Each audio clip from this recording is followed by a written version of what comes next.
Good morning. I am Inderjeet Jumani with Long & Foster Realtors in Alexandria, Virginia. I'm a real estate specialist for 55 and over and host of Life Changes, Put Yours First, Tele-Seminar series for 55 and over. I decided to do these series because as I helped more and more sellers downsize, many didn't realize that it involves much more than just selling their big home and buying a smaller one.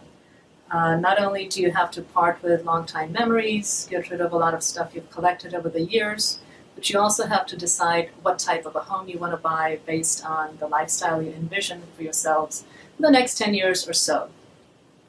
You have to consider what are your financing options, tax implications, how you leverage equity, etc., and the list goes on. So in order to help, I am providing a forum that can be easily accessed from anywhere and bring to you professionals who specialize in specific areas so they can help you, so they can give you valuable information to help you plan for your life changes after 55. This is a live session and it is being recorded.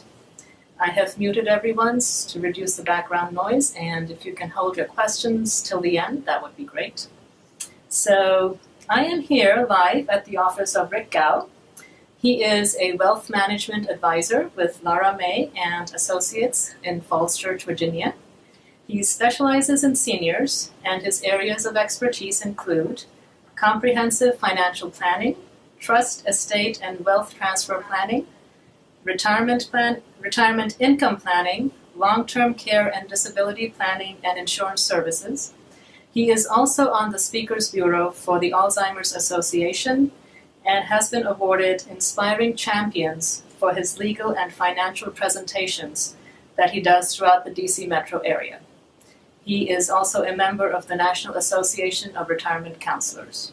So today, Rick is going to be talking to us about the importance of planning ahead for long-term care. It is a topic that most of us tend to avoid because thinking it is never going to happen to me. But when it does happen to you, do you have any idea who's going to pay for it? Many of us don't, and that's what Rick is going to help us with today. So welcome, Rick. Thank you very much, Inderjeet. Good to see you, as always. It's a pleasure to have you with us today. And first of all, Rick, before we get started, can you talk a little bit about your background and how you got started in this? Sure. Let everybody know. Absolutely. I'm actually originally from the DC metro area. I was born in Alexandria, Virginia. There's not many of us that have been born here. I have grown up in this area, and I started actually working in the financial arena. I was originally registered in 1992. Wow. So a few years. Several years ago, I was working at Morgan Stanley, and in that process, I started accumulating more clients that were older. And that was my focus on retirement income planning, how to structure their retirement. Not just I'm saving and want to retire, but now I'm retiring. And there's a big difference between the two. And so as that happened, I started to explore what other avenues there are, how to fund it, how to structure it, and the questions that I started getting asked of me were about being old. What am I going to need to plan? Okay, and so that led me. I actually left Morgan Stanley, came to Lara and Associates because of their focus and practice in dealing with primarily individuals that tend to be a little bit older and looking at their long-term care planning and structures for the future. So you basically got started because people were at the retirement stage, not planning ahead. Exactly. And thinking, oh, so what do we need to do now? Exactly. So I think that's a pretty good segue into talking about long-term care, because most of us do not plan ahead. And we try to plan it when it happens to us. So if you can talk about what is the importance of planning ahead and all of that, that would be great. Fantastic. Well, long-term care planning kind of takes on a different role for different people. Everybody's situation is completely unique. One of the key components, though, is that we are going to age. Yes. The benefit is that we age. So in that process, each of us encounter aging a little bit differently. Our bodies are different, and so things happen differently to us. But one consistent is 70% of all individuals over the age of 65 will need some form of long-term care. 70%? 70%. 7 out of 10 of us. That's right. Now, it's varying types of care that may be needed. So if you don't think about it, okay, it'll happen to you anyway. That's right. So that's okay. And I deal a lot with crisis management mode. Okay. Individuals coming in that are, what do we do with mom? Okay. Or husband with their wife or vice versa. It's not always just an old person, if you will, a senior that has encountered these problems. Almost 42% of all dollars that are spent on long-term care are actually for individuals between 18 and 64.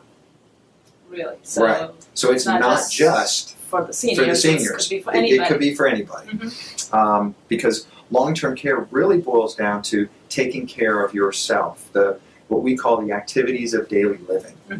There are 6 of them that we're used to, okay? Most of us got up and showered and bathed ourselves, So that's one. Going to the bathroom on our own. Getting up is actually one, okay? Just it's transferring. We call that transferring. Standing up. Exactly, moving around.